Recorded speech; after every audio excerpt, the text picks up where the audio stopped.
我们在很小的时候，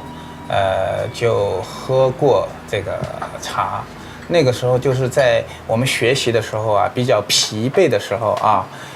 我们用茶叶喝了以后来提神，就是让我们的精神比较振奋。然后呢，我们学习起来就比较更容易学好，而且茶叶给我们带来的那种芬芳，让人是很难以忘怀的，所以从此就爱上了这个喝茶。小的那个时候，你们喝的茶也不是普洱茶是吗？也是，因为我们的中国的茶叶的品种会非常多。我们小的时候喝的是云南的那种那个沱茶。那个时候我们要敲开那个沱茶，要用上很多工具，因为那个很硬，要用那个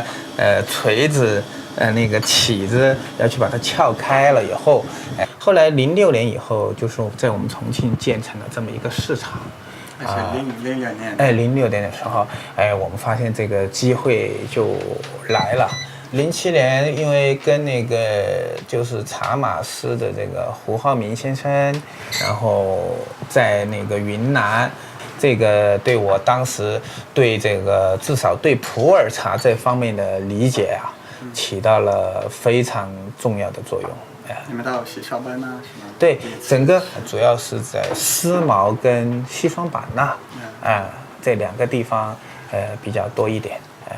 你喜欢喝红茶吗？我个人也是非常喜欢喝红茶的。在我们中国呢，有喝茶呀，我们讲要顺应四季，就是应季节来喝茶。比如说在冬季，我们喝熟普洱，喝那个红茶black tea 然后我们在夏天呢，可能喝生普洱，喝这个白茶，还有喝这个绿茶，对，还有花茶。然后我们在春天呢，可能更多的是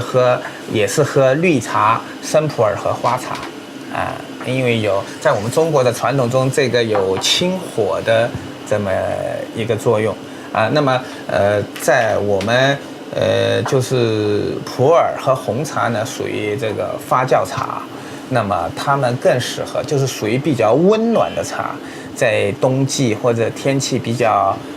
寒冷的时候喝呢，会觉得比较舒服，然后对人的肠胃也是非常好的。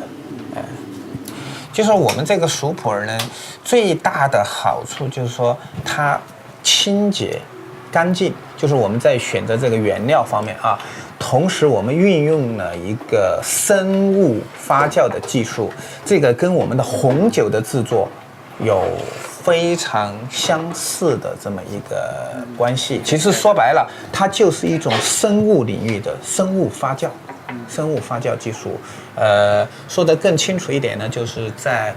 运用在我们的这个发酵的这个技术上面。打开那个页面以后，看到很多金花，就是金黄色的那种菌在附着在这个上边。这种熟普这个发酵的工程是什么时候开始的？应该在我们发明这个红茶这个熟普的发酵技术呢，应该是在73、74年。很多的时候是大量的销往，比如说国外，或者是说在那个西藏。我不知道你清楚没有？我们西藏人有，宁可食无肉，不可没有茶叶，因为茶叶呢，因为我们在西藏这种高寒地带是没有水果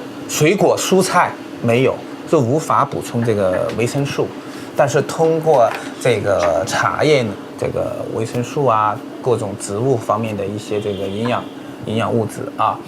所以我们以前的云南茶叶主要是销往西藏，但是以前的我们讲茶马古道，我们从云南要运送到这个西藏，这个路途是非常艰辛，往往要经过1年甚至于2年，就是靠马帮。对，靠马帮和人的这种背拖啊，你看到啊，然后运到藏区以后，因为要经历这么长的时间，哎，我们偶尔发现啊，这个茶叶在原产地喝的感觉，跟在这个我们运送到目的地的时候发生了变化，啊，而且他们有的时候感觉会更好喝，哎，这是什么原因呢？后来大家我们中国这一块就在研究哈，就发现在这个我们运输的这个过程中，是经过这个风吹雨淋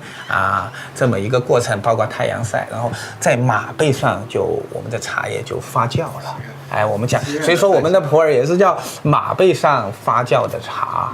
哎，然后发酵以后，然后我们就想，我们是不是能够通过我们的技术，通过我们人工的这个方式来模拟那样的环境，然后让这个茶叶进行这个发酵。